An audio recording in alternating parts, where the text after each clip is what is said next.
Palavra do Senhor Jesus. Saiba, olha, que nós passamos pela Páscoa, que tem no hebraico passage, que significa passar, né? Quem passa da escravidão para a liberdade, a exemplo do povo de Israel, que foi liberto das mãos de Faraó, né? Através de Moisés, sendo usado por Deus poderosamente. Quem então não é liberto quando a vida, né, toma lugar da morte, quando o anjo da morte passa na instituição da Páscoa, no livro de Êxodo, no capítulo 12, e você então percebe que o sangue de Jesus, que o sangue passado dos cordeiros ali nas casas, livrou-os da morte, a exemplo, apontando para Jesus Cristo, apontando para o Mestre, apontando para aquele que iria morrer na cruz do Calvário, por mim e por você, aonde João Batista disse quando viu Jesus: eis aí o Cordeiro de Deus que tira o pecado do mundo. São coisas especiais, importantes, impactantes, que nos motivam, que nos elevam a alma. Saiba de uma coisa: Jesus ele é tudo. Jesus é a pedra central da civilização. Sem Jesus nada podemos fazer, é o que diz a palavra de Deus. Jesus ele não é canonizado, ele é santo. Jesus, meu caro e minha cara, Jesus ele não é venerado, ele é adorado. E digo mais, Jesus não é apenas mais um profeta, ele é Deus. A cruz de Cristo, já dizia Moody, a cruz de Cristo para Satanás, quando olha para a cruz, ele lembra da história e lembra da sua maior derrota, lembra aonde ele perdeu, aonde Satanás perdeu, porque Jesus não foi a derrota de Jesus. Jesus na cruz caiu de pé, meu amigo, minha amiga, porque ali foi a maior das vitórias. Os milagres, foram muitos os milagres que Jesus fez, começando com o milagre de transformar água em vinho. Mas uma coisa eu quero te dizer, né? Ele ressuscitou mortos,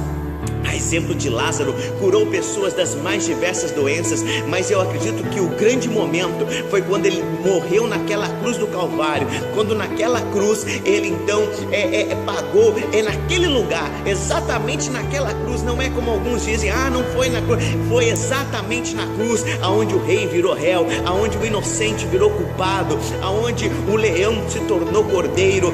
Foi exatamente na cruz do Calvário, onde muitos, todos podem alcançar a salvação, porque creem em Jesus, porque João 1,12 diz que todos os que creem no seu nome, em tudo que Jesus representa para nós, ele lhes deu o direito de serem feitos filhos e filhas de Deus. Coisas importantes.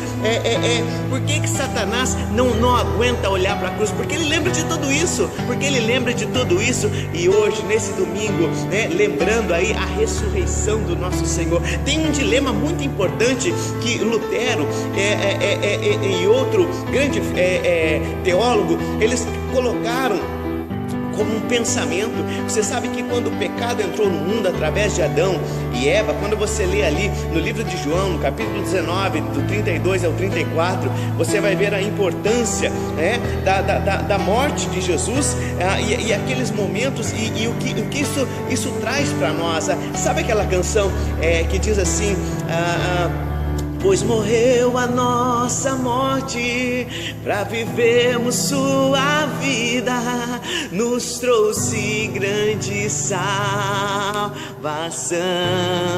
2 Coríntios, no capítulo 5, versos 14 e 15, vai trazer exatamente essa ideia da necessidade de alguém que era santo, puro, bom, alguém que é Deus, mas que veio como homem, né, e venceu. Ele diz assim: no mundo tereis aflições, mas tende bom ânimo, eu venci. Jesus está nos orientando, nos fortalecendo na hora mais difícil da vida dele. Ele não pensou em mais nada a não ser em amar, a não ser o grande X da questão é que quando Adão e Eva aceitaram, não precisavam pecar, não precisavam aceitar o erro.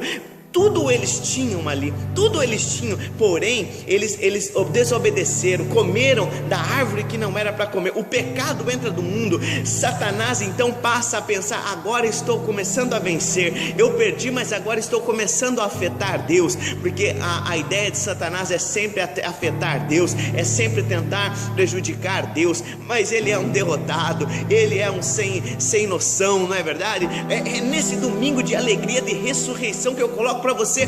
Pense sobre isso. Satanás olha para Deus, e quando ele olha para Adão e Eva, Satanás imagina assim: agora eu peguei Deus, eu quero ver como ele vai sair dessa, porque se ele perdoar, né, a humanidade, ele não é um Deus justo, como ele diz que é, e ele vai contra a palavra. Se ele apenas perdoar, passando por cima de todas as leis que ele deu. Agora, se ele matar o ser humano, ele não é um Deus amoroso e perdoador, que ele também diz: agora eu peguei, agora eu quero ver como é que Deus vai sair. E Deus então, como diz o livro de João no capítulo 3, do verso 16, que Deus amou o mundo de tal maneira que deu o seu único filho para morrer por mim e por você naquela cruz do Calvário. São coisas impactantes. Olha, filho único, não tinha outro filho. Jesus é o único filho de Deus. Daí você pensa: mas e eu, pastor? E como é que nós ficamos? Nós não somos filhos e filhas de Deus?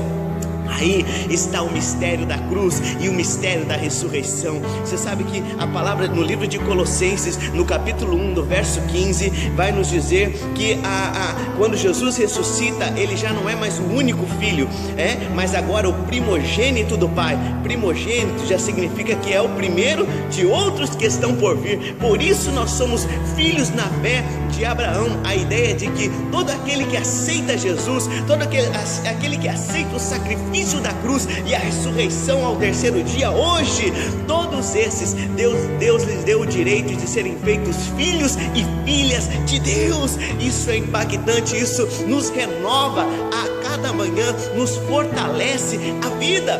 Saiba, há uma palavra grega, sabe, muito importante, que ela significa tetelestai. Foi a palavra que Jesus usou quando ele estava naquela cruz do Calvário. Foi as últimas palavras, onde ele disse assim: está consumado. Tetelestai significa está pago. Alguém nos tempos de Jesus que tinha uma dívida de imposto, que tinha uma dívida no comércio local, quando pagava essa dívida, colocava-se um carimbo escrito: está pago, não há mais dívidas. Quando Jesus foi naquela cruz, aonde o leão se tornou cordeiro, aonde o inocente se fez culpado por mim e por você, era para nós estarmos naquela cruz, era para nós pagarmos aquele preço, porque o preço do pecado, o salário do pecado é a morte.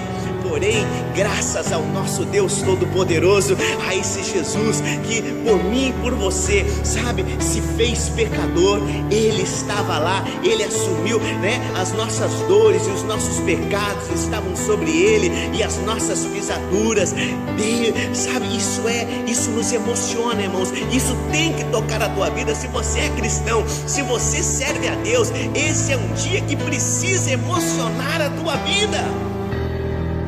E quando ele então está naquele último momento, naquela cruz do Calvário, então ele diz assim: está consumado, tetelestai, está pago. A dívida que era contra a humanidade está paga.